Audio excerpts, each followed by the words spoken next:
Ya, Assalamualaikum warahmatullahi wabarakatuh. Pertama-tama selamat datang kepada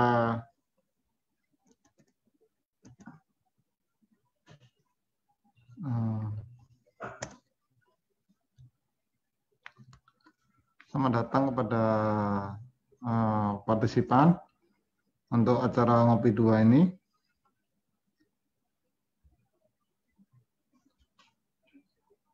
Oke, di sini partisipasinya ada 13.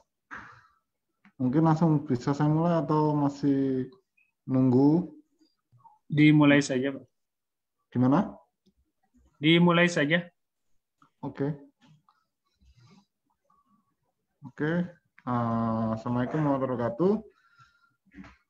Selamat siang pada seluruh partisipan di acara Ngopi BPTN 2. Saya Fadhan Bafis sebagai moderator di Ngopi BPTN 2 ini. Ngopi BPTN 2 akan dibawakan oleh presenternya, yaitu Bapak Erik Prasetyo, PhD, dengan tema Hydrometallurgical Recovery of Cobalt and Lithium from Spent Batteries Using Organic Recent Finding, yang sudah dilakukan dan sedang dilakukan oleh Bapak Erik Prasetyo, PhD, di BPTM ini. Sebelum beranjak ke acara, saya akan bacakan di sini susunan jadwalnya. Untuk partisipan yang sudah join, silakan langsung absen. Apa absennya sudah disediakan, Pak? Oke, absen mungkin bisa nanti di send ulang ya untuk ini daftar hadirnya. Nanti teman-teman mungkin yang baru hadir bisa ngisi daftar hadirnya. Lalu pembukaan oleh saya yang sudah dibuka tadi, lalu dengan nanti dilanjutkan dengan pengenalan kelompok penelitian hidrometalurgi oleh Bapak Erik Prasetyo, PhD, dan presentasinya, dan diikuti dengan diskusi dan tanya jawab. Lalu penutupan.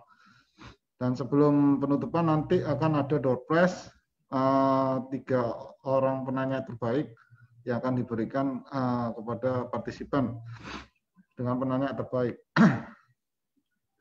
Jadi nanti setelah diskusi dan tanya jawab, jangan langsung leave dari Zoom-nya, nanti akan dibacakan yang terbaik, penanya terbaik dari partisipan. Lalu sebelum beranjak ke acara, saya akan bacakan biografi dari Bapak Erik Prasetyo, PhD ini. Bapak Erik Prasetyo, PhD adalah peneliti ahli media di BPTM atau Balai Penelitian Teknologi Mineral, Lembaga Ilmu Pengetahuan Indonesia. Beliau saat memulai karirnya di sini sejak tahun 2016 di bidang metalurgi proses, dengan proses terutama yaitu hidrometalurgi. Lalu beliau mendapatkan gelar PhD atau Doctor of Philosophy dari Hokkaido University tahun 2016 dengan topik pemisahan rare earth element dari thorium dan uranium menggunakan metode ekstraksi fase padat. Lalu saat ini topik of interest-nya yaitu daur ulang unsur-unsur kritikal dari sumber sekunder seperti katalis, debu zinc, slag timah, dan limbah baterai dengan menggunakan proses hidrometalurgi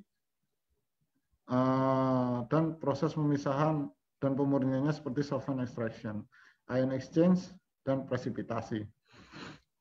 Lalu pada tahun 2019 beliau juga mendapatkan penghargaan dari Fulbright Foundation USA sebagai visiting scholar di Colorado School of Mines USA dalam proyek daur ulang logam kelompok platina dari katalis bekas. Oke,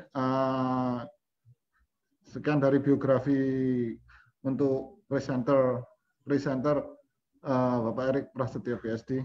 Untuk waktu dan tempat mungkin dipersilakan untuk Bapak Erik Prasetyo, PhD, untuk saya stop share, nanti silakan Bapak share screen PPT-nya, Pak. Oke. Baik, Bismillahirrahmanirrahim. Assalamualaikum warahmatullahi wabarakatuh. Selamat siang buat audiens yang sudah berkenan hadir di sini. Terima kasih atas kesempatan yang diberikan. Sesuai dengan tugas dari Bapak host, Fatal Bahfi, mungkin saya akan sedikit memperkenalkan riset grup di mana saya bekerja sebagai peneliti di BPTM LIPI. Sudah bisa dilihat ya? Pak, maaf Pak, interupsi Pak. Saya baca tatip, saya lupa tadi saya tunjukkan tatip. Jadi gimana? Diulang lagi dong ya? Di stop share. Stop share dulu. Oke, baik. Sebelum beranjak terlalu jauh Pak, jadi saya stop di sini aja dulu. Silakan Pak. Oke ya, tadi ini jadwalnya ya. Lalu ini tata tertibnya. Oh Jadi iya, untuk tata tata tertibnya. tertibnya partisipan di sini. Jadi peserta pertama wajib mengisi link daftar hadir. Jadi walaupun nanti jadi penyanyi terbaik, tapi tidak ada di link daftar hadir, jadi kami tidak bisa memberikan souvenirnya karena tidak bisa menghubungi dari penanyanya. Lalu link presensi akan diberikan pada pukul 1 sampai 2. Jadi standby di jam 1 sampai jam 2. Lalu pertanyaan itu dilakukan dengan cara ada dua. Ada raise hand dengan menyebutkan nama, instansi, dan pertanyaannya. Lalu yang kedua, chatroom hampir sama formatnya, nama, instansi, dan pertanyaan. Di chatroom bisa, mungkin teman-teman nanti partisipan mau nanya, nanti silakan di chatroom juga. Mungkin kalau nggak malu bertanya, nanti saya akan nanyakan langsung ke Pak Erik Prasetyo. Lalu bagi 3 pertanyaan yang terbaik, nah ini akan diberikan souvenir menarik sebelum penutupan. Jadi tolong standby sampai akhir acara ini. Oke, mungkin sekian Pak. Nanti saya bisa langsung dilanjutkan lagi Pak Erik. Pak Erik. Terima kasih Pak Erik.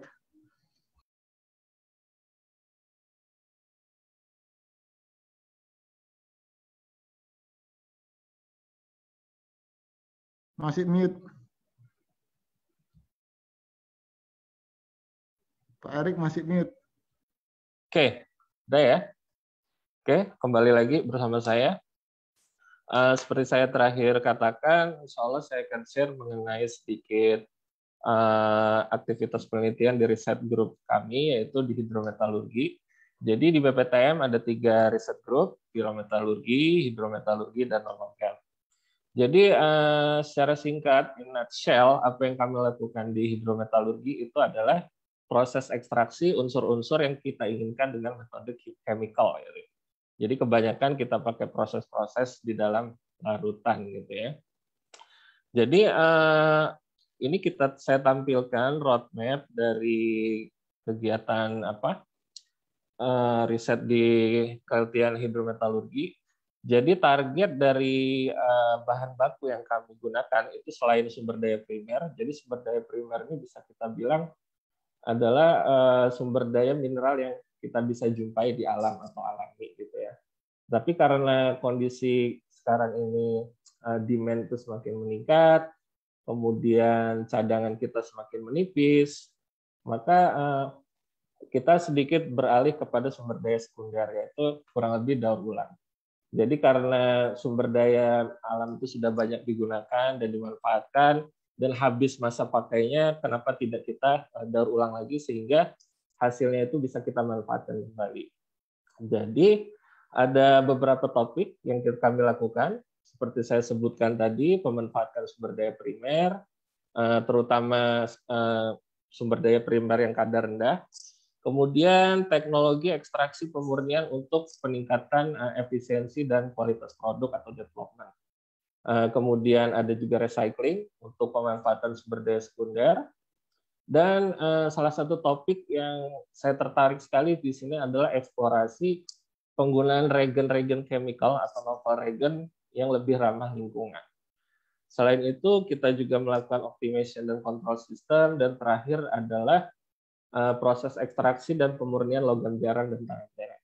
Jadi kalau bisa kita lihat dari tahun 2020, aktivitas kami terfokus di karakterisasi dan prapengolahan, ekstraksi pemurnian, dan terakhir pada tahun 2025 ini diharapkan ada alih teknologi ke pihak industri. Jadi kurang lebih seperti itu. Kami harapkan akan ini topik ini cukup menarik bagi audiens di sini. Kalau ada yang tertarik melakukan kolaborasi, insya Allah itu akan suatu menjadi kami sangat welcome sekali. Kurang lebih seperti itu. Secara singkat mengenai aktivitas penelitian di riset grup hidrometalurgi.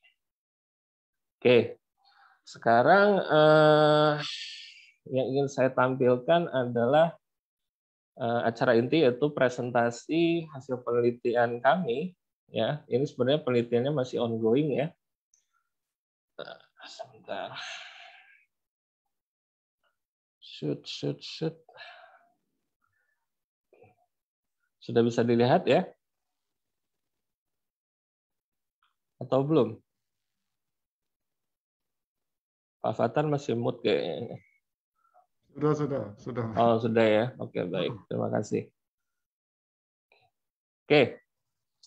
Jadi sesuai dengan undangan bahwa topik penelitian yang insya Allah akan saya sampaikan hari ini adalah proses hidrometalurgi dalam perolehan kobalt dan litium dari baterai bekas menggunakan reagen organik berdasarkan hasil temuan-temuan terkini yang kami lakukan di lab. Jadi sebenarnya penelitian ini sudah berlangsung dari tahun 2020 dengan pembiayaan mandiri. Karena hasilnya cukup menjanjikan, alhamdulillah tahun 2021 ini penelitian ini disupport oleh penelitian nasional di Kedeputian IPT-LIPI. Jadi ada beberapa anggota tim yang terlibat di sini, baik dari BPTM dan ada rekan saya juga dari Pusat Penelitian Kimia LIPI. Oke, sedikit introduction. Saya kira saya tidak perlu terlalu panjang lebar yang menjelaskan mengapa topik ini penting. Seperti di media digembar-gemborkan bahwa kita ingin membuat semacam pabrik baterai untuk mendukung kendaraan listrik nasional gitu ya. Ya memang ternyata litium ini memiliki peran penting dalam teknologi masa depan, khususnya di low carbon emission teknologi. Cuma permasalahannya adalah kita sejauh ini tidak memiliki sumber daya natural atau primary resource untuk litium itu belum ada atau belum terbukti di Indonesia itu ada sumber daya litium yang signifikan gitu. Sedangkan untuk kobalt kita tahu dia berasosiasi dengan nikelaterit, kita punya nikelaterit, di sana ada kobalt sudah positif ya, sudah teridentifikasi. Tapi ternyata proses pengolahan nikelaterit kita itu masih terfokus pada pembuatan nikel pig iron, sehingga dalam proses tersebut kobalt itu loss, jadi masuk ke sana. Tapi dalam perkembangan terakhir ternyata proses hidrometalurgi untuk menghasilkan kobalt itu sudah mulai dikembangkan gitu ya, terutama dengan metode high pressure acid leaching gitu. Jadi karena permasalahan ini kedua unsur ini bisa digolongkan sebagai unsur-unsur kritikal karena problem dari keterdapatannya, permasalahan supply demand, dan karena itu wajib kita, karena permasalahan tersebut, maka salah satu solusi yang bisa kita tawarkan adalah proses daur ulang atau recycle dari secondary sources dalam hal ini baterai. Jadi proses recycling ini memiliki dua kelebihan. Pertama, kita bisa men-secure supply dari bahan baku yang penting.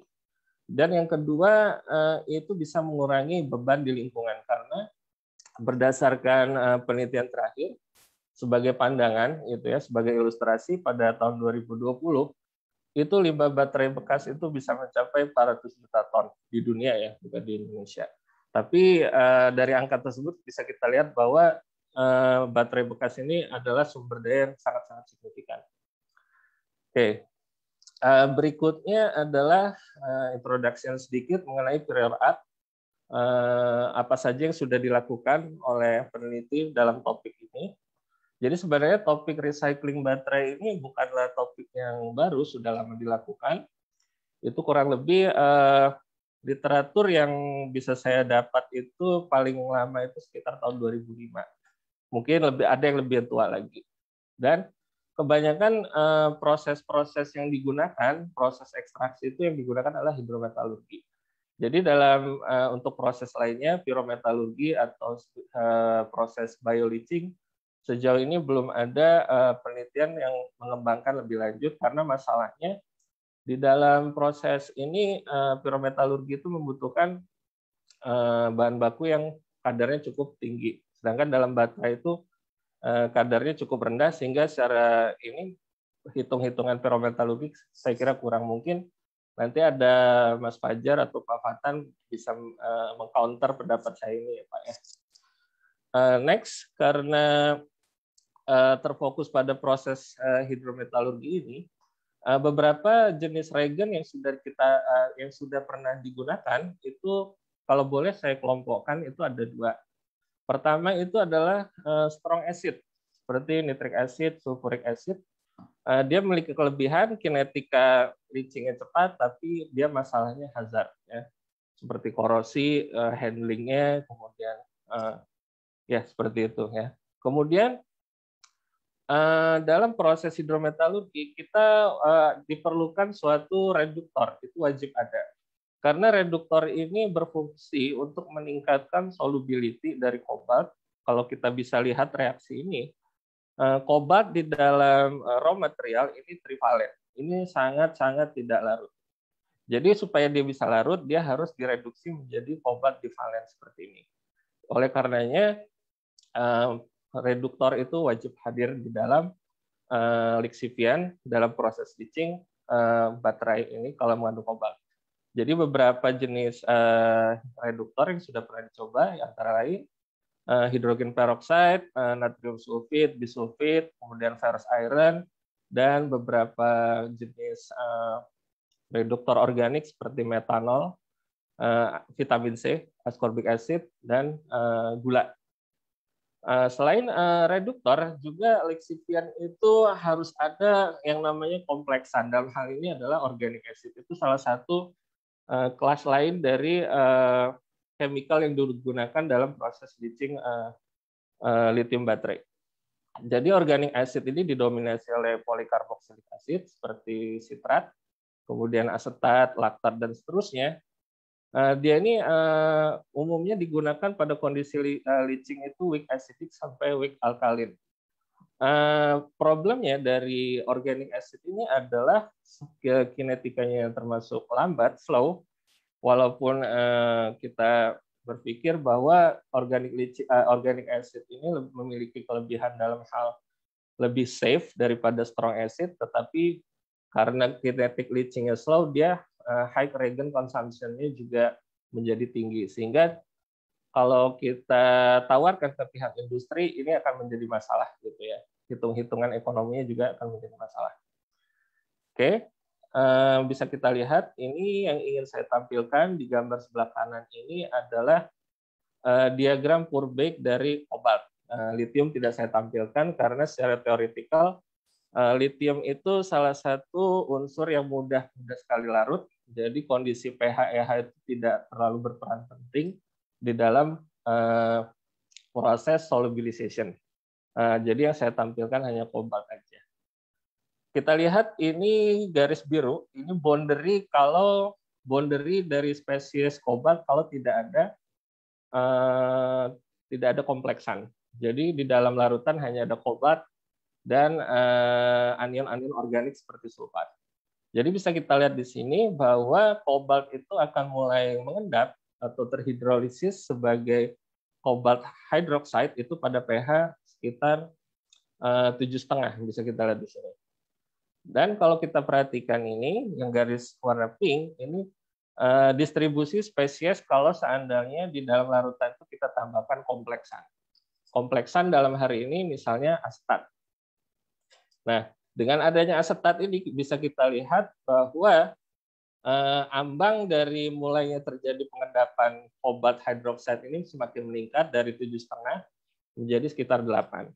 Kalau asetat ini kita ganti dengan ligan-ligan lain yang lebih kuat, diasumsikan bahwa ambang batas mulai pengendapan ini akan terjadi pada pH yang lebih tinggi. Oke. Next, ini beberapa contoh, kemudian dari beberapa literatur yang pernah kita gunakan, yang pernah dilakukan oleh beberapa peneliti oleh sebelumnya mengenai recovery kobalt dan lithium dari baterai bekas menggunakan reagen organik. Bisa kita lihat di sini, seperti saya bilang bahwa konsumsi reagennya itu benar-benar tinggi. Sebagai contoh, menggunakan glisin, ini salah satu jenis asam amino, itu konsumsinya itu bisa mencapai 25% dari solid, 25% solid dari maksud saya dari lixivian yang 250 gram per liter. Pada suhu 80 derajat, dia hanya bisa merecovery kobalt itu hanya 60% dengan pulp density 1%.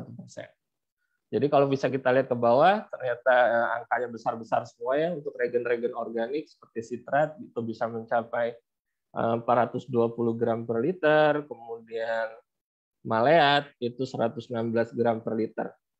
Dengan tingkat recovery yang saya kira cukup tinggi, tapi tetap aja tingkat konsumsi regennya juga besar sekali. Permasalahan lain adalah penggunaan polikarboksilik asid ini sampai sekarang itu proses recovery atau recycle dari asam-asam organik ini belum sepenuhnya terdokumentasi. Jadi itu juga masalah dalam kedepannya untuk aplikasinya di skala industri. Oke, jadi research statement dengan segala advantages atau saya bilang kelebihan dari regen-regen organik gitu ya, seperti lebih safe, kemudian lebih aman ke lingkungan, kita tetap harus mencari regen baru ya yang memiliki nilai ekonomi lebih dalam hal konsumsi regen ini dihubungkan dengan leaching efisiensinya. Diharapkan kita mendapatkan jenis regen baru yang konsumsinya rendah tapi leaching efisiensi atau recovery-nya tetap tinggi. Oke. Untuk kasus pertama yang ingin kami propose adalah tannic acid. Dalam kasus ini seperti saya jelaskan sebelumnya, dalam proses leaching kobalt lithium itu ada dua chemical yang harus ada, pertama reduktor dan kedua kompleksan. Jadi pertama yang ingin kami address itu adalah masalah reduktor dulu.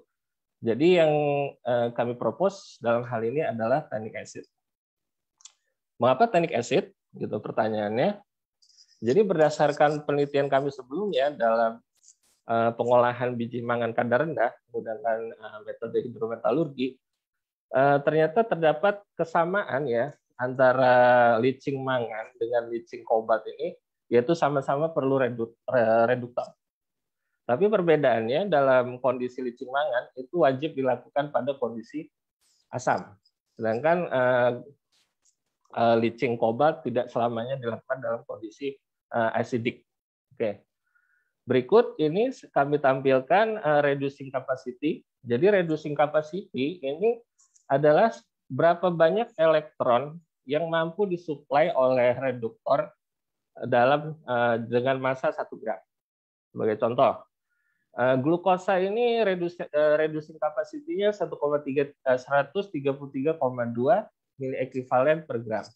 Jadi untuk 1 gram glukosa itu dia bisa mensuplai kurang lebih 133,2 mili ekuivalen elektron. Bisa kita lihat di sini untuk regen-regen organik, biasanya dia reducing capacity juga besar ya dibandingkan dengan reduktor anorganik seperti ferrous iron. Dan berdasarkan penelitian kami sebelumnya, seperti saya bilang pada proses uji coba leaching mangan, bahwa tannic acid ini sejauh ini yang kami temukan adalah regen dengan reducing capacity yang paling tinggi, yaitu sebesar 203,5 mili ekuivalen elektron per gram. Jadi sementara itu regen ini karena belum pernah dicoba untuk leaching kobalt. Jadi dalam penelitian ini akan kita lihat seberapa efektif tannic acid dalam recovery kobalt atau lithium dari baterai bekas. Oke, untuk kondisi eksperimental, bahan baku yang kami gunakan itu adalah lithium cobalt oxide powder, lithium dari baterai bekas, komponen katodanya, dengan ukuran lolos dari MES 270. Kalau kita lihat di gambar sebelah kanan, komponen katoda itu ada dua, ternyata terdiri dari grafit dan lithium cobalt oxide. Dengan berdasarkan hasil chemical determination, setelah kita digest menggunakan aquaregia, kemudian diukur dengan ICP-OS, bisa kita lihat bahwa kandungan kobalt di dalam raw material itu sebesar 27,1%, sedangkan lithium sebesar 3,8%. Untuk proses optimasi digunakan batch studies, kemudian dalam studi kinetik kita gunakan continuous method. Jadi recovery itu dihitung menggunakan rumus mass balance. CE ini adalah konsentrasi metal di dalam pregnant solution. Volume ini V ini adalah volume dari lixiviant yang digunakan. C0 ini adalah kandungan metal di dalam raw material 27,1 atau 3,8%, sedangkan M adalah lithium cobalt oxide powder yang digunakan pada proses leaching. Jadi dalam percobaan ini acetic acid itu digunakan sebagai acidity regulator karena berdasarkan diagram yang kita lihat sebelumnya itu favorable proses dissolution kobalt itu terjadi pada kondisi yang sedikit asam.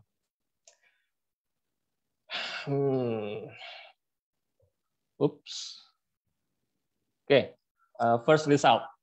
Di gambar sebelah kiri bisa kita lihat hubungan antara concentration dari acetic acid terhadap recovery kobalt dan lithium.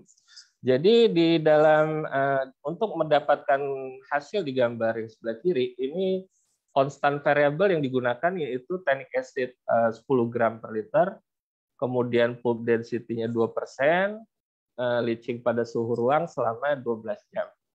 Bisa kita lihat bahwa dalam kondisi kontrol yaitu tanpa ada acetic acid, recovery kobalt itu nyaris tidak ada, tidak sama sekali nggak signifikan gitu ya. Dan ini semakin meningkat acetic acid ternyata hubungannya positif terhadap recovery kobalt dan lithium sebagaimana kita harapkan. Jadi kalau boleh kita tentukan di sini optimum dari konsentrasi acetic acid ini kurang lebih sekitar 1 molar. Dalam kondisi ini itu recovery kobaltnya 60%, sedangkan lithiumnya itu sekitar 70%. Dan di gambar sebelah kanan bisa kita lihat pengaruh concentration tannic acid terhadap recovery kedua jenis logam dengan variabel konstan. Di sini kami pakai itu acetic acidnya 1 molar, kemudian sama pulp density 2%, kemudian dilakukan pada suhu ruangan selama 12 jam. Pada kondisi kontrol ya, tanpa tannic acid sama sekali, ternyata recovery kobalt lithium itu cukup signifikan ya, hampir 40% gitu ya. Dari sini bisa kita asumsikan bahwa ada kemungkinan bahwa acetic acid itu walaupun tanpa ada tannic acid, selain dia berperan sebagai acid regulator, dia juga bisa berperan sebagai reduktor. Jadi terjadi proses reduksi itu bisa juga dilakukan oleh acetic acid. Jadi bisa kita lihat dari gambar ini bahwa nilai optimum concentration tannic acid yang dipakai untuk mencapai nilai yang baik itu sekitar 20 gram per liter. Bisa kita lihat di sini. Kalau kita bisa ukur bahwa kobalt itu recovery-nya sekitar 90% dan lithium itu kurang lebih 95%. Ini next, ini hubungan antara di gambar yang sebelah kiri ini hubungan antara concentration tannic acid, acetic acid terhadap kinetik leaching kobalt, sedangkan sebelah kanan terhadap kinetik leaching lithium. Kalau bisa kita lihat bahwa secara visual kalau kita naikkan konsentrasinya dari 0,2 molar acetic acid, ini slope-nya ini kurang lebih tidak terlalu signifikan ya. Jadi diasumsikan peningkatan concentration acetic acid ini tidak terlalu mempengaruhi leaching rate dari kobalt maupun lithium. Tetapi dia mempengaruhi meningkatkan nilai recovery maksimum. Sebagai contoh, untuk acetic acid 0,2 molar, ini maksimum recovery-nya sekitar 30%. Dan ini meningkat menjadi sekitar 60% saat concentration acetic acid itu menjadi 1 molar. Dan kondisi ini menariknya bisa kita capai, kondisi maksimum ini dalam waktu kurang lebih leaching selama 180 menit atau kurang lebih 3 jam. Oke, ini sama, cuma ini bedanya pengaruh peningkatan concentration tannic acid terhadap kinetic leaching kobalt dan lithium. Sama seperti sebelumnya, pengaruhnya tidak secara visual, dia tidak terlalu signifikan terhadap initial rate dari kobalt dan lithium leaching. Tapi dia tetap peningkatan tannic acid ini bisa meningkatkan maksimum recovery. Untuk concentration 5 gram per liter bisa kita lihat cobalt recovery itu sekitar 40% dan itu nilai itu meningkat menjadi sekitar 80% saat tannic acid itu kita tingkatkan konsentrasinya menjadi 20 gram per liter. Oke. Itu pengamatan secara visual, tapi kalau secara matematis bisa kita lihat ya, plot antara lone concentration, contohnya di sini adalah lone concentration dari acetic acid terhadap lone dari rate constant, itu bisa kita tentukan order reaksinya berapa.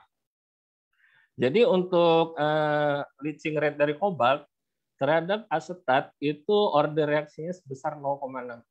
Sedangkan untuk tannic acid 0,93. Dari nilai ini bisa kita lihat bahwa pengaruhnya itu ternyata signifikan ternyata.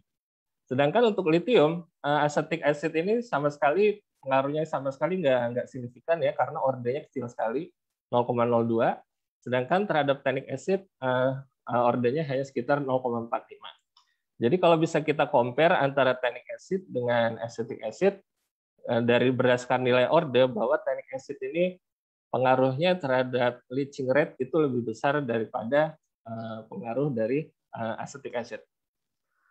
Oke, ini adalah kinetic leaching terhadap waktu. Bisa kita lihat bahwa peningkatan temperatur itu bisa meningkatkan leaching rate di initial leaching rate dan juga bisa meningkatkan nilai maksimum recovery. Nah, jadi ke dalam temperatur yang paling tinggi yang sudah kita coba itu 80 derajat, nilai recovery maksimum itu bisa kita capai dalam waktu kurang lebih 3 jam, 180 menit, dan kurang lebih itu sekitar 90% untuk kobalt dan sekitar 99% untuk lithium. Kurang lebih seperti itu. Oke, kalau boleh saya summary-kan, ini karena tujuan kita ini adalah mencari regen yang lebih ekonomis, yang konsumsinya lebih rendah, bisa kita lihat, kita bandingkan antara regen-regen tradisional, reduktor tradisional seperti hidrogen peroxide, ini konsumsinya bisa mencapai 15%, sedangkan cobalt recovery-nya hanya 68 dan 98 untuk lithium. Jadi dalam kasus studi sekarang ini, dengan tannic acid 1% atau hanya sekitar 10 gram per liter, dan konsumsi acetic acid 1 molar, kita bisa menghasilkan cobalt recovery 85% dan lithium recovery-nya 99%. Jadi kalau boleh saya tampilkan summary di gambar ini, kelebihan lain dari tannic acid itu dia tuh mudah sekali diperoleh ya, karena dia itu bisa kita ekstrak menggunakan air dari tumbuh-tumbuhan gitu ya. Jadi harapannya gitu ya, karena lithium dan kobalt ini kita bisa pakai di teknologi yang green, maka diharapkan juga proses produksinya juga harus green juga gitu. Jangan sampai kita menggunakan lithium kobalt untuk teknologi yang green, tapi proses produksinya sama sekali nggak green ya. Itu sangat-sangat disayangkan gitu ya. Kurang 5 menit. Oke. Ya, Pak. Gimana? Kurang 5 menit. Oh, 5 menit. Apa saya tutup aja nih? Masih kasus kedua nih. Baik, oke. Saya percepat aja ya. Tadi sudah mengenai reduktor, novel reduktor. Berikut ini adalah novel kompleksan yang ingin saya propose, yaitu MSG atau monosodium glutamat atau vetsin ya, ini sering kita gunakan di dapur untuk masakan. Jadi kenapa kita propose ini? Itu karena secara singkat, in nutshell, kalau kita ingin membuat kompleksan itu efektif, dia harus mudah sekali diionisasi menjadi anion. Dari mana kita lihat suatu kompleksan itu mudah diionisasi atau tidak, itu bisa kita lihat dari nilai dissociation constant. Semakin tinggi nilai pKa, maka dia semakin sulit terionisasi atau membentuk anion spesies. Berdasarkan ini, studi literatur, glutamic acid atau MSG itu memiliki nilai pKa yang paling rendah, atau dengan kata lain, dia mudah sekali terionisasi. Kelebihan lainnya adalah selain dia mudah diionisasi, dia juga mudah di-recycle atau mudah didaur ulang dalam proses leaching. Melalui proses presipitasi, berdasarkan studi kami sebelumnya, cukup kita asamkan saja, maka dia akan mengendap sebagai glutamic acid. Oke, kondisi eksperimen kurang lebih sama, tapi dalam hal ini kami tekankan bahwa dalam proses leaching ini sodium sulfit itu digunakan sebagai reduktor. Next, ini adalah pengaruh pH di gambar yang kiri terhadap recovery kobalt dan lithium, sedangkan yang sebelah kanan adalah pengaruh glutamat, konsentrasi glutamat terhadap recovery kobalt dan lithium. Di gambar kiri bisa kita lihat bahwa kondisi leaching paling baik untuk recovery lithium dan kobalt menggunakan MSG itu terjadi pada pH weak acidic. Kenapa saya tidak menggunakan pH yang lebih rendah seperti pH 3 atau 2 dan seterusnya? Karena dalam pH tersebut glutamat itu akan mengendap sebagai glutamic acid. Oke, sedangkan di gambar yang sebelah kanan yang ingin saya tekankan bahwa dalam kondisi kontrol itu konsentrasi glutamat 0 molar, maka tidak terjadi proses leaching kobalt itu sama sekali minim sama sekali gitu ya.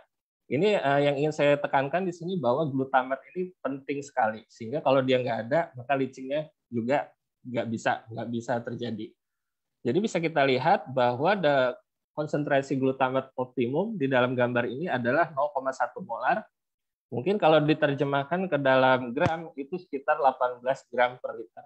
Jadi konsumsinya cukup hemat gitu dibandingkan dengan regen organik yang lain. Oke, ini saya skip.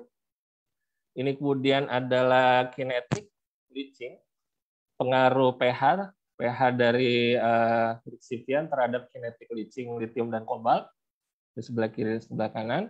Bisa kita lihat bahwa untuk 360 menit leaching itu pada pH 4 dan 5 itu sudah bisa mencapai nilai optimum. Sedangkan pada pH rendah itu terjadi pada waktu sekitar 240 menit itu berarti 4 jam ya.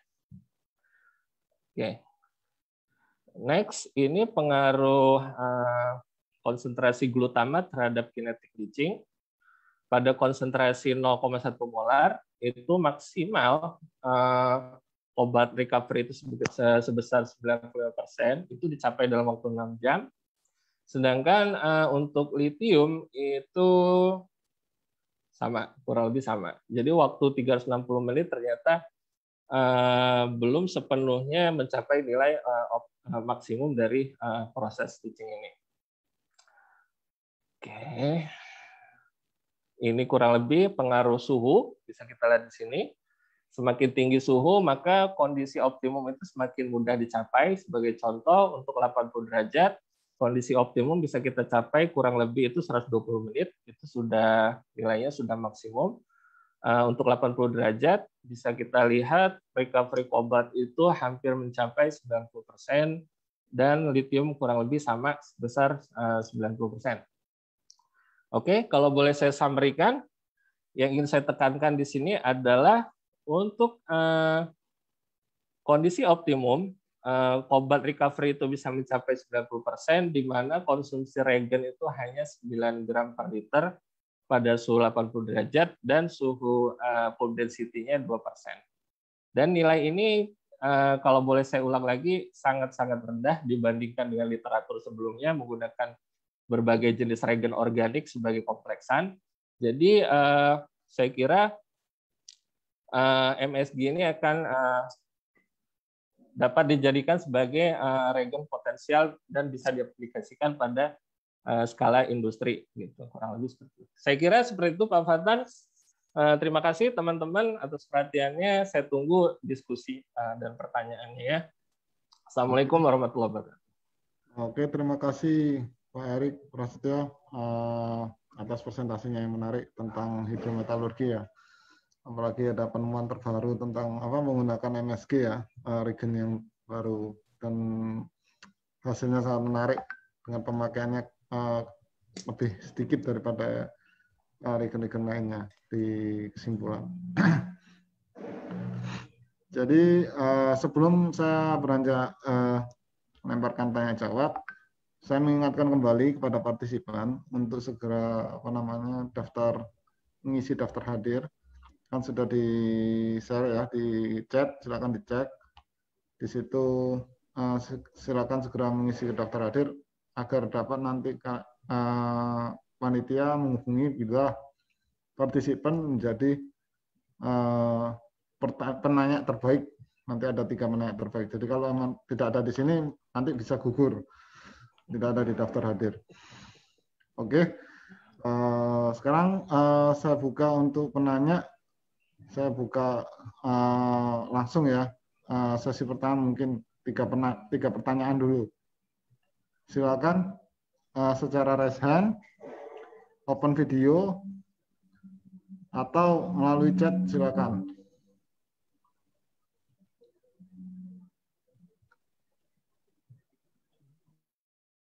Pertanyaan?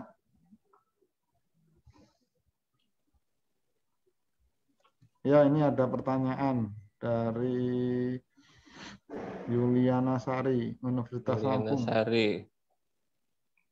Bentar Pak Erik, saya bacakan nih. Berdasarkan regen yang dapat digunakan ada 2, seperti strong acid dan organic acid. Yang masing-masing memiliki kekurangan dan kelebihan. Pada penelitian ini digunakan jenis organik seperti tannic acid dengan beberapa kelebihan. Salah satunya mudah diproses. Kekurangan apa saja yang ditemukan dari bahan tersebut ketika penelitian ini dilakukan? Dan apakah ada kemungkinan dengan molaritas yang tinggi, mungkin di hasil yang ketiga, dapat menghasilkan hasil recovery yang lebih tinggi karena selisih tidak terlalu jauh? Itu Pak Erik.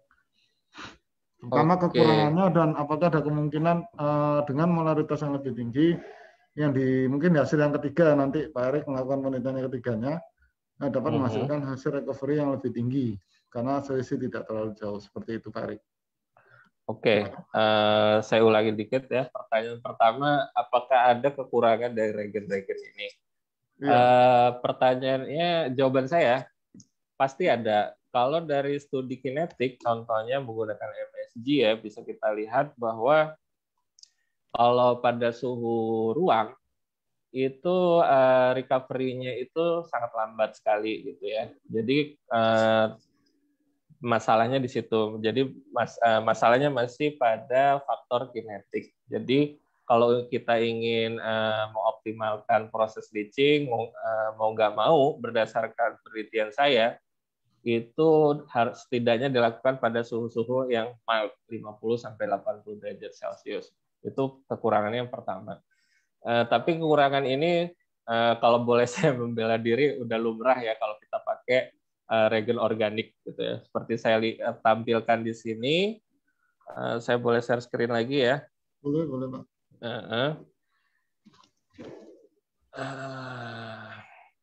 Nah, ini bisa kita lihat bahwa loh kok jadi makasih sih. Oke. Nah, bisa kita lihat bahwa ini kebanyakan kan dilakukan tetap aja di suhu yang mild ya, 50-80 derajat Celcius. Jadi memang kalau untuk organik lebih baik dilakukan pada suhu ini. Jadi harapannya mungkin ke depannya perlu kita eksplor lagi regen organik yang memiliki kelebihan di sisi kinetik.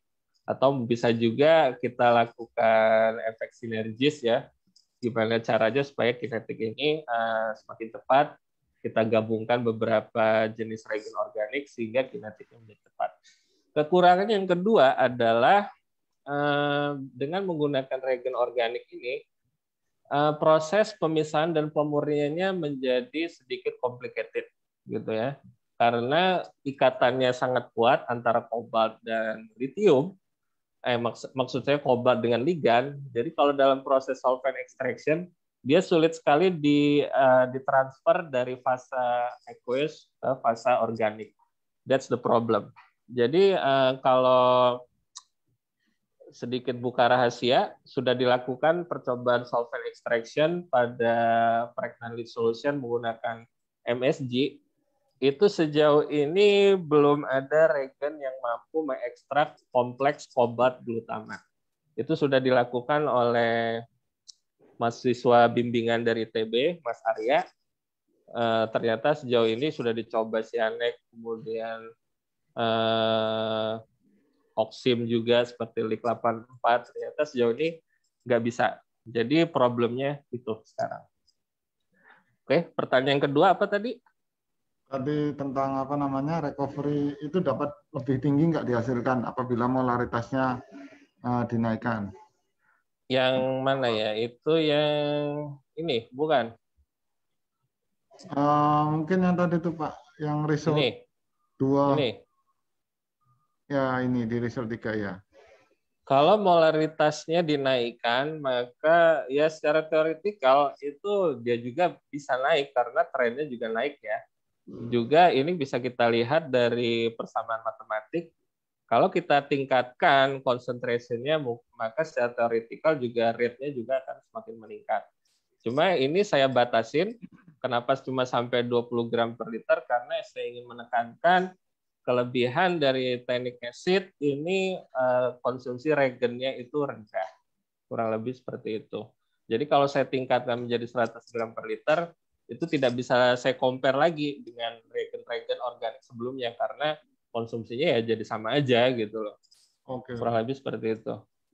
Oke Pak Erik. Terima kasih Pak Erik. Oke. Terima kasih. Ini yang nanya siapa? Ini ada pertanyaan lagi. Oke.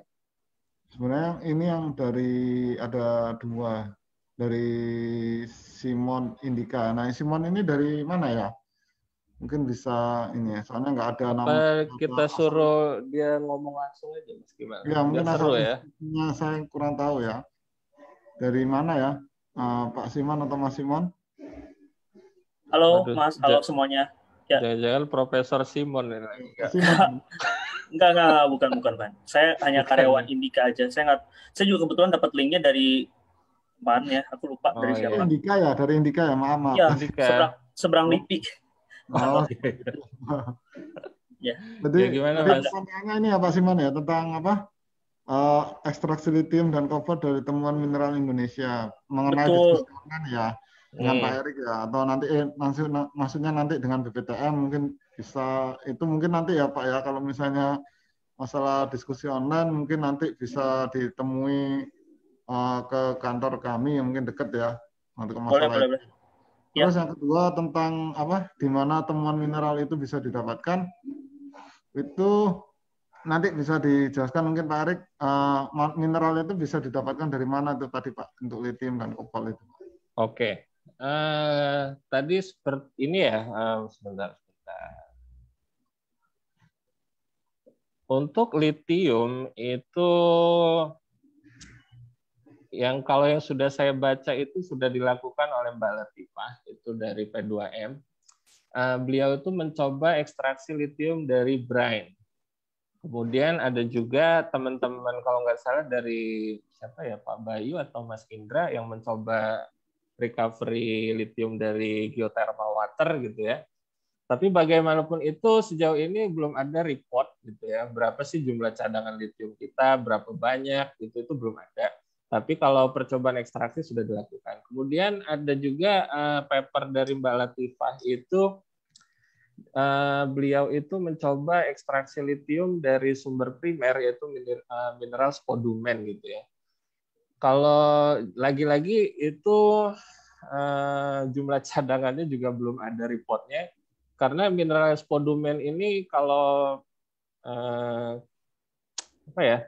Feeling saya sebagai dulu sebagai geologis itu sulit ditemuin di Indonesia karena dia berasosiasi dengan batuan metamorf atau yang apa ya Dan di Indonesia sendiri itu batuan metamorf itu termasuk jarang gitu ya. Jadi kalau Mas nanya kalau untuk Indonesia untuk litium ya seperti itu gitu ya. Sedangkan kalau untuk kobalt, kalau saya bilang sebelumnya itu asosiasinya sejauh ini yang bisa kita temui ya di nikel laterite gitu Mas.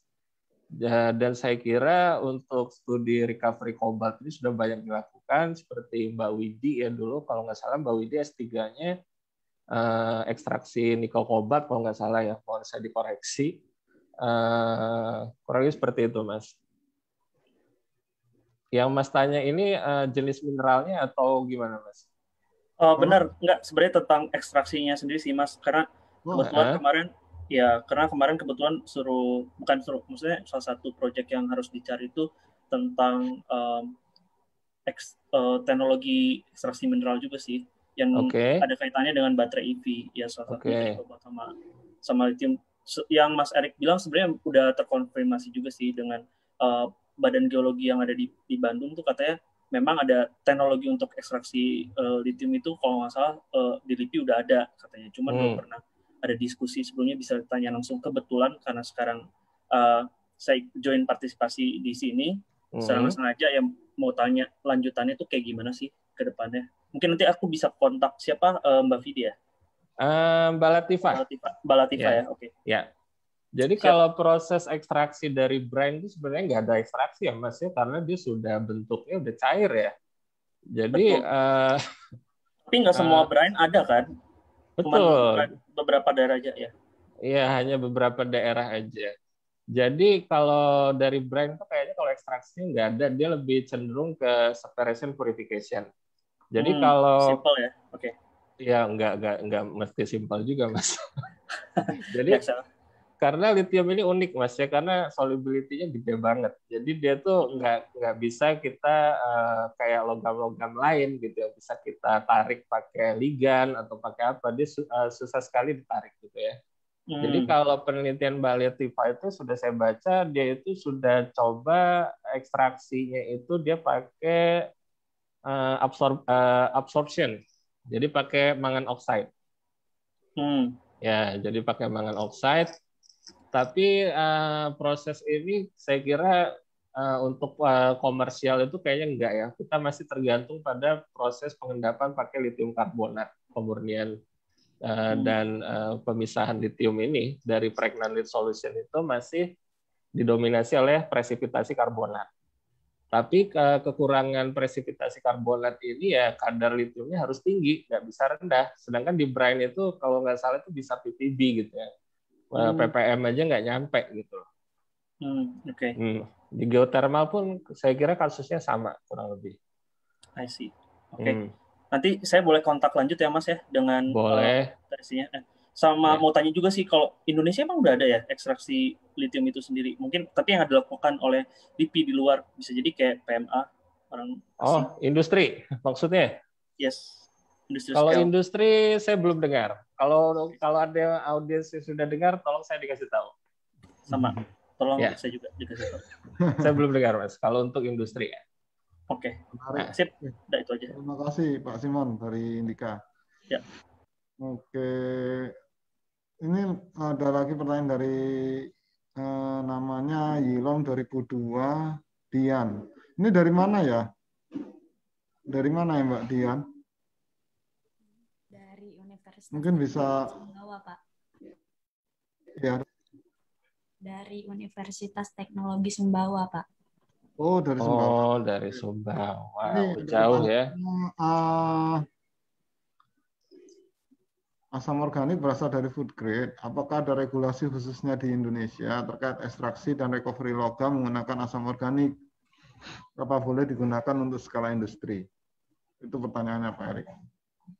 Oke, ini regulasinya terkait food grade-nya atau gimana nih, Mbak ya? Ini terkait ekstraksi kayaknya. Terkait ekstraksi. Terkait food grade juga, Pak. Food grade juga ya? Iya. Enggak, jadi kalau saya artikan pertanyaan Mbak ini kayak pertanyaannya Profesor Hikam. Jadi selama ini MSG itu kita pakai sebagai bahan makanan ternyata ini dipakai buat yang lain. Kira-kira ada aturannya nggak itu? Mungkin ya pertanyaannya ya? Iya, Pak. Nah, kalau regulasi, mohon maaf Mbak, saya belum bisa jawab ya. Karena saya juga nggak tahu ya kapasitas produksi MSG kita itu besar atau enggak, saya belum cek. Dan saya kira ini apakah ke depannya kalau seandainya ini bisa diterapkan di industri itu akan mengganggu pasokan rumah makan misalnya. Jadi saya belum bisa jawab sekarang karena regulasinya belum ada gitu ya. Selain itu memang di BPTM ini minat saya itu memang penggunaan regen-regen yang yang green ini kebanyakan memang berasal dari bahan makanan. Seperti tahun kemarin teman saya mencoba ekstraksi mangan pakai gula pasir, kemudian ada yang pakai molasses, bahan kecap, gitu ya. Ternyata itu memang efektif ya, tapi terkait ini apakah akan mengganggu pasokan industri lain?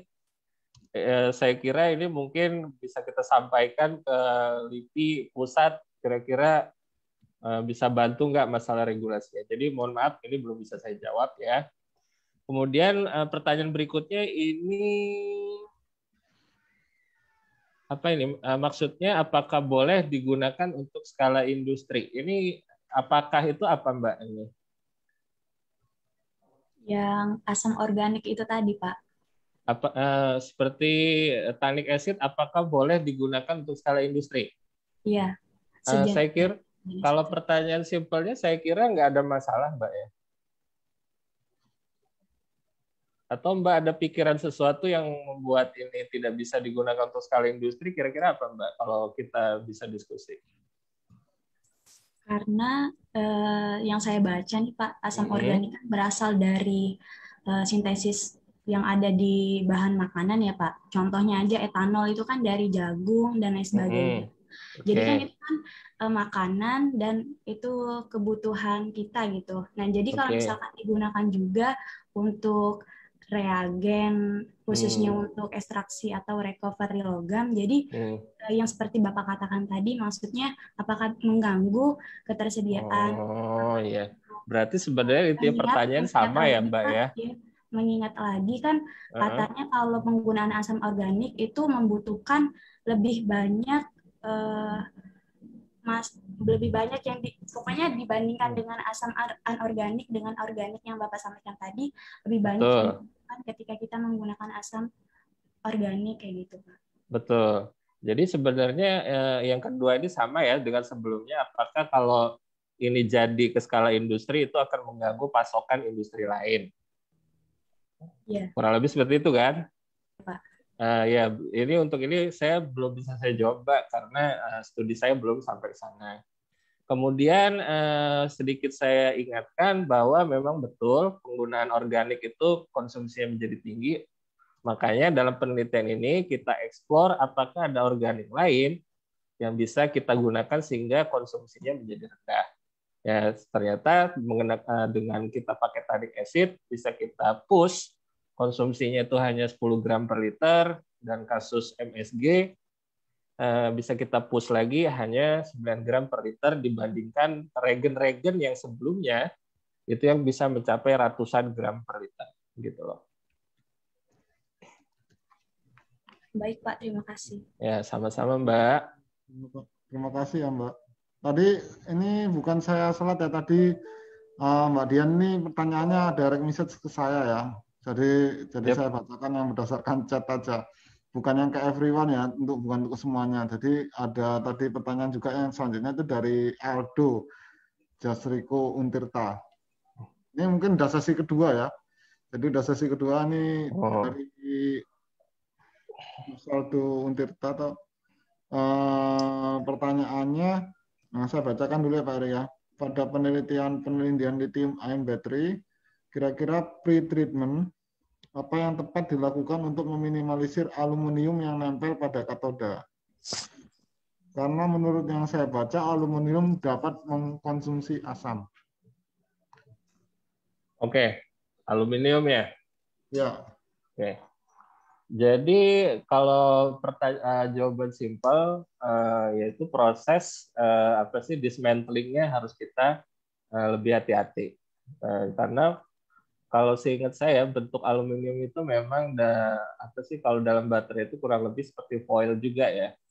Jadi proses dismantlingnya harus kita tingkatkan. Mungkin cara yang kedua, kondisi leachingnya itu kalau bisa itu dilakukan pada pH-pH yang sedikit-sedikit netral ya.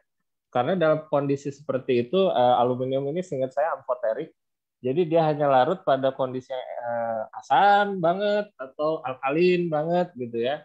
Dalam kondisi-kondisi yang pH-pH menengah seperti pH 7 itu dia cenderung insoluble.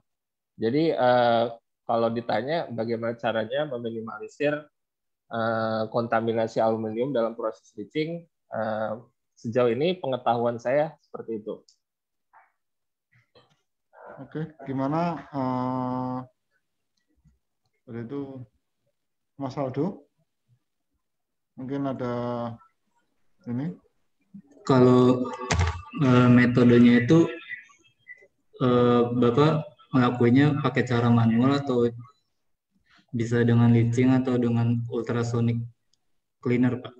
Itu yang paling baik yang mana ya, Pak, kira-kira? Sebentar. Bisa diulang lagi nggak pertanyaannya? Kan yang saya baca itu pre-treatment yang saya pre-treatment. Ada leaching alkali, ada ultrasonic cleaner, atau bisa dismantling secara manual. Nah, itu kira-kira yang paling bagus hasilnya yang bisa meminimalisir kandungan aluminiumnya itu kira-kira yang mana ya, Pak? Mas ini bicaranya pre-treatment ya? Iya. Oke, kalau pre-treatment yang paling bagus ya dismantling itu ya manual kalau kata saya. Tapi ya kalau mau diaplikasikan ke industri ya berarti kita harus bikin alat yang lebih canggih lagi. Gimana caranya aluminium ini bisa kita pisahkan dari komponen baterai lainnya. Kalau ultrasonic cleaner itu saya belum pernah baca, Mas, untuk pre-treatment, karena ultrasonic itu sonicization ya, itu biasanya dilakukan pada tahap leaching ya, bukan pre-treatmentnya. Benar nggak sih? Setahu saya sih di pre-treatment sih, Pak. Kalau pre-treatmentnya seperti apa ya kalau pakai sonicization itu ya? Jadi menggunakan larutan tertentu gitu, kayak pakai NMP. Oh iya, paham. Biasanya dia itu pre-treatment yang pakai pelarutan itu biasanya dia itu ingin menyingkirkan komponen organik dari baterai, misalnya elektrolitnya seperti tionil klorid dan sebagainya, dan itu biasanya untuk itu biasanya kalau pakai pelarutan, Mas. Kalau untuk aluminium berarti double leaching ya kurang lebih ya. Iya. Ya kalau pengen double leaching, seharusnya kalau aluminium sebaiknya dilakukan pada pH alkali, pH tinggi. Karena kalau kita pakai pH asam ya kobalt litiumnya juga larut juga. Tapi kalau lagi-lagi kalau saya tekankan sih apa ya? Kalau leaching pre-treatment itu takutnya litiumnya juga ke-leaching juga takutnya. Jadi kalau ditanya ya yang terbaik ya sejauh ini yang bisa saya kasih ya dismantling itu yang tetap harus kita tekankan. Baik, Pak, terima kasih, Pak. Udah? Oke. Oke. Ini udah ada 4 penanya ya tadi ya. Ada pertanyaan lagi. Tadi udah dapat pertanyaan maksudnya sebelumnya ya, Pak Erik. Oh ya, siap. Siap. Nah, waktu untuk diskusinya sebenarnya udah habis ya. Kalau mau ada yang mau tanya lagi? Nggak apa-apa sih. Saya tutup aja ya. Waduh, udah nih. Enggak, maksudnya sebelum ditutup, saya mau ini, apa namanya, tadi kan sudah diingatkan ya sama co-hostnya ya untuk ganti background-nya menggunakan virtual background yang sudah di-share oleh panitia. Mungkin teman-teman, bapak-bapak, ibu-ibu bisa ngerubah dari background-nya seperti dari Pak Erik, seperti saya, dan di-on-kan videonya. Karena akan kita ambil foto bersama. Sebelum ini saya mau foto bersama, setelah itu nanti saya akan bacakan pemenangnya. Nanti Pak Erik yang menunjuk ya pemenangnya. Mas Patan juga nggak apa-apa. Kriteria pemenangnya apa nih, Mas? Penanya yang paling susah, Pak. Oh, yang paling susah. Waduh. Kriterianya subjektif, Pak. Oh, subjektif ya. Ini belum semua buka ya?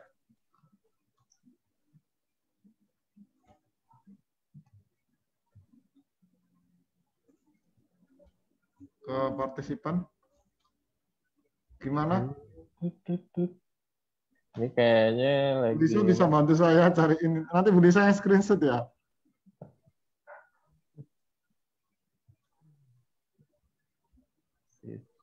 Masih banyak yang belum ini. Budisa mungkin ada yang masih ke toilet.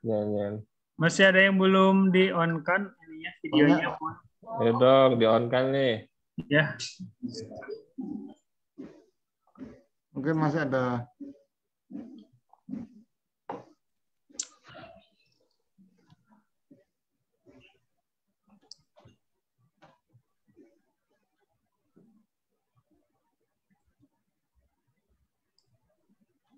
Oh, untuk penggantian background bisa diklik di choose di stop video itu ya, ada tanda panah ke atas, pilih choose virtual background. Nah, bisa di-download hasil virtual background-nya, bisa di-download dulu, terus kemudian di-choose, langsung dipilih gitu. Nanti akan muncul secara otomatis.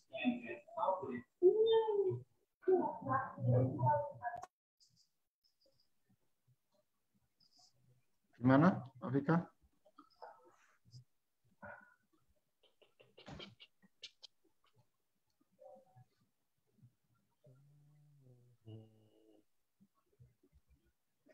Siapa nih screen share nih? Siapa nih ya? Share screen.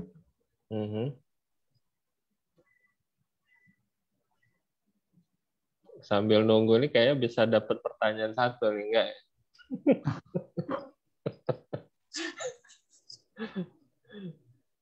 Gimana Pak Vika? Apa cukup Pak Vika? Cukup yang ada aja mungkin. Ada aja Pak Vika mungkin. Masih malu-malu nih kayaknya.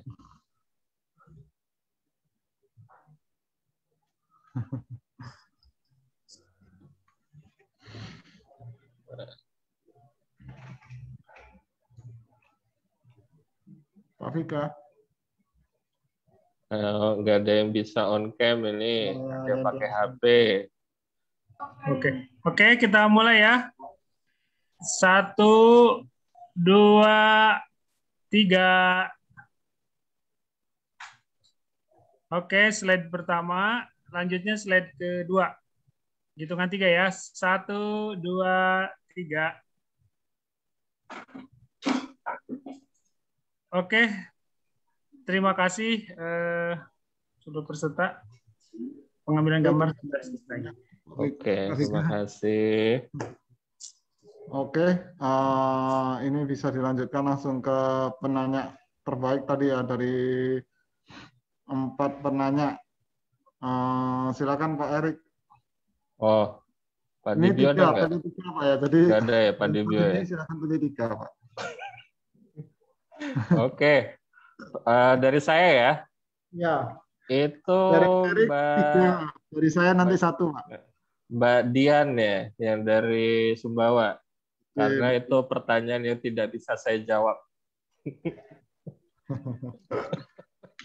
Ada lagi Pak Erik, 2 lagi Pak. Hah? 2 lagi. Loh, katanya Mas Patan mau milih 1. Saya 1 ini, Pak Simon tadi. Itu. Oh, Pak Simon. Iya. Oh, ini ya, 4 orang. Iya. Kayaknya nggak banyak ya. 3 orang Pak, pilihan. 1 lagi Pak. 1 lagi Pak. 1 lagi itu yang ada tadi Yuliana Sari sama Aldo yang terakhir. Sama Pak Dibio. Aduh, Pak Dibio, kalau ada ini Pak Dibio gue pilih. Yuliana Sari. Tanpa jawaban. Yuliana Sari. Yuliana Sari, oke. Ya. Oke. Oke, selamat kepada 3 ini ya pemenangnya, penanya terbaik yang dapat souvenir yang akan dihubungi oleh panitia nanti setelah acara ini ditutup. Jadi dari Yuliana Sari, Pak Simon dan Mbak Yuliana Sari, Pak Simon sama Mbak Dian tadi ya. Oke, sebelum ini acaranya ditutup, saya mau tutup sebelumnya pakai ini di sini ada jadwal ini jadwal yang tadi ya. Bentar. Oke, jadi sebelum ditutup saya informasikan besok ada ngopi bulan depan, maksud saya ada ngopi yang ketiga, Webtime 3 dengan pematerinya Bapak Muhammad Amin ST dengan judul pengembangan mineral berbasis silika sebagai material konstruksi. Jadi nanti dimoderatori mungkin nanti Pak Erik Prasetya mungkin nanti moderatorin dari ngopi BPTM 3 ini. Jadi nanti teman-teman silakan ikuti di tanggal 2, Bapak-bapak, Ibu-ibu dan teman-teman dapat mengikuti di tanggal 22 Juli 2021 untuk linknya akan segera panitia share sesegera mungkin. Oke, cukup sekian dan kami ucapkan terima kasih atas partisipan yang sudah mengikuti kegiatan ini sampai selesai. Dan kami ucapkan selamat untuk 3 penanya terbaik dan akan dihubungi oleh panitia. Oke, terima kasih. Wassalamualaikum warahmatullahi wabarakatuh. Selamat siang semuanya. Waalaikumsalam. Terima kasih. Waalaikumsalam warahmatullahi wabarakatuh.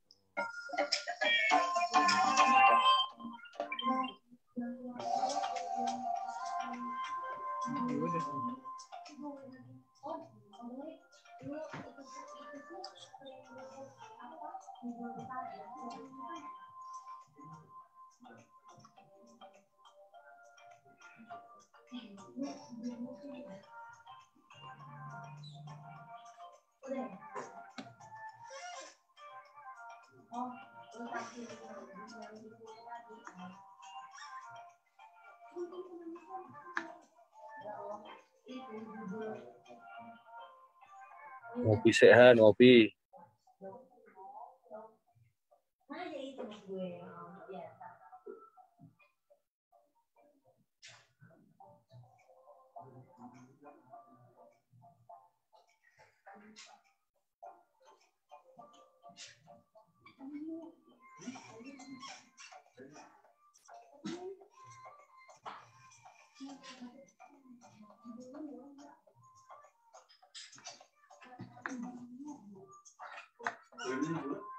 Ya, kamu share.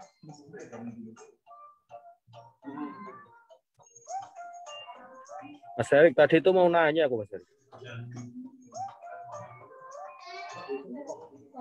Oke. Sofi. Lo kok suaramu kok jadi suara David? Masa?